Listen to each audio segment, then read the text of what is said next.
તે વણિક પુત્રો રાજા સામે કઈ બોલ્યા નહીં। ત્યારે રાજા એ વણિક પુત્રોને કહે છે, વાણિયાને કહે છે કે હે વણિક, તમારે હવે કોઈ ભય રાખવાનું કારણ નથી। તમારી કોઈ ભૂલ કે દેવી કે ભાગ્ય હોય કે તમને આ કષ્ટ પડ્યું છે, પણ હવે તમારો કરો કા ખબર તો પડે છે ને। પાછા અમે ગુજરાતી કરીએ છીએ, બાકા હેવાડી નહીં થાય કથા।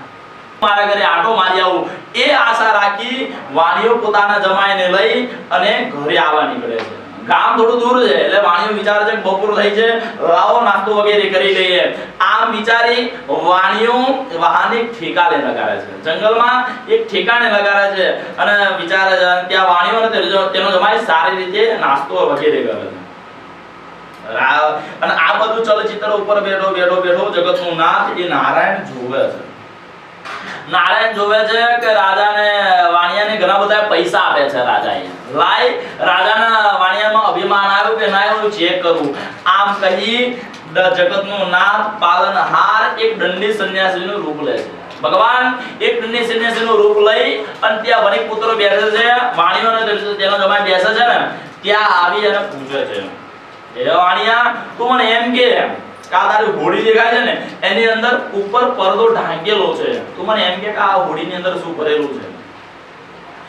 દંડી સંન્યાસી વાણિયાને પ્રશ્ન પૂછે ત્યારે વાણિયાઓ સાધુની મસ્કરી કરે અને કહે એ દંડી સંન્યાસી, તમારે એ બધું પૂછવાની શું જરૂર પડી? શું તમારે મારું ધન જોઈએ છે? ભગવાન રૂપ દંડી સંન્યાસી કહે છે કે આજે વાણિયાને રાજાએ ઘણા બધા પૈસા આપ્યા છે એટલે એને પૈસાનો અભિમાન આવ્યું છે, પણ માણસ છે લાય હજુ સમજી જાય તો બીજી વાર પૂછું। દંડી સંન્યાસી બીજી વાર પૂછે કે વાણિયા તું મને સાચું સાચું કહી દે કે તારા વાહનમાં શું ભરેલું છે? પણ વાણિયો એક જ રટણ રાખે કે મારા વાહનમાં તો વેલા ઘાસ પાંદડા સિવાય બીજું કઈ જ નથી। આમ કહી દંડી સંન્યાસી કહે છે કે જો વાણિયા તું એમ કહેતો હોય ને તારા વાહનમાં વેલા ઘાસ પાંદડા સિવાય બીજું કઈ જ નથી, તું જે બોલે છે ને એ જ તારા વાહનમાં થશે। ભગવાન તથાસ્તુ કહી અને ત્યાંથી ચાલ્યા જાય છે અને એક ઠેકાણે જઈ અને ઊભા રહે છે। સંન્યાસીના ગયા પછી અને નિત્ય કર્મ નાસ્તો વગેરે પતાવી જેવો વાણિયો પોતાના વાહન પર આવે, પોતાની હોડીની નજીક આવે, પાણીની હોડી હલકી થઈ પાણી પર ઊંચું આવેલી અને વાણિયો આ જોઈ ન શકે।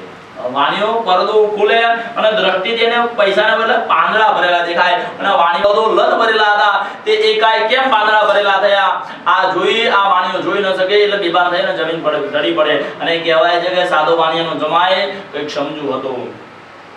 સાધુ વાણિયાનો જમાઈ કઈક સમજુ હતો। સાધુ વાણિયાની આ સ્થિતિ જોઈ એટલે વાણિયો પોતાનો જમાઈ વાણિયાને કહે છે કે આપ સાપ માટે શું કરો છો? જંગલમાં રહેતા સંન્યાસીઓ દૈવી શક્તિ ધરાવતા હોય છે, જરૂર પેલા સંન્યાસીએ શ્રાપ દીધો હોય અને એમ લાગે છે, માટે આપને એને શરણે જઈએ તો આપની ઈચ્છાઓ પૂર્ણ થશે। જમાઈના વચન સાંભળી તેઓ શોધતા ગુફામાં તેમની પાસે ગયા અને કરબદ્ધ નમસ્કાર કરી અને દંડી સંન્યાસીને કહેવા લાગે કે હે મુનિ, હે દંડી સંન્યાસી, મેં જે તમારી પાસે જે કે વાણિયાને ખોટું બોલ્યો ને એ મારો અપરાધ ક્ષમા કરો। અમે તમારા શરણે આવ્યા છે, હવે મારો કોઈ જીવડાવો એમ કહી લાંબા થઈ ખૂબ જ સુગાતુર બન્યા અને કહેવાય છે કનુ કાકા કહેવાય છે કે શરણે આવે ને કદી નારાયણ નિરાશ કરતો નથી। શરણે આવે ને કદી ભગવાન નિરાશ કરતો નથી। આમ વિલાપ કરતો જોઈ દંડી સંન્યાસી એ વાણિયાને કહે છે કે એ સાધુ તું શોક ના કર, તું મારું કહેવું સાંભળ, તું મારી પૂજા કરવાનું ભૂલી ગયો છે। મારી આજ્ઞાથી તે દુષ્ટ બુદ્ધિ વાળા તરમ વારંવાર આ બધું દુઃખ પ્રાપ્ત થયું છે। જ્યારે તારા ઘરે જ્યારે સંતાનની પ્રાપ્તિ નથી ને ત્યારે મારી બાધાથી તારા ઘરે જ્યારે સંતાનની પ્રાપ્તિ થઈ તારા ઘરે ત્યારે પણ તે મારું વ્રત ન કર્યું। તે એમ કીધું કે મારા પુત્રીના જ્યારે લગ્ન કરીશું તે સમયે વ્રત કરીશું, એ સમયે પણ મેં તને જવા દીધો, પણ તે તારા પુત્રીનું લગ્ન કર્યું તે સમયે પણ મારું વ્રત ન કર્યું। અને કહેવાય છે કે જ્યારે તારી પત્નીએ મારું વ્રત કર્યું ને ત્યારે મેં તને જેલમાંથી છોડાવ્યો અને રાજા આજે તારી જોડે પૈસા આવ્યા એટલે તને અભિમાન આવ્યું છે। અને ભગવાનને આપતા પણ આવડે છે અને ભગવાનને લેતા પણ આવડે છે અને વાણીઓ પછી ભગવાન આગળ ખૂબ જ સુકાતુર બને અને પોતાનું દ્રષ્ટિમાન કરે, ખૂબ જ કલ્પના કરે, ખૂબ જ વિલાપ કરે અને ભગવાન જગતનો નાથ એ પાલનહાર છે।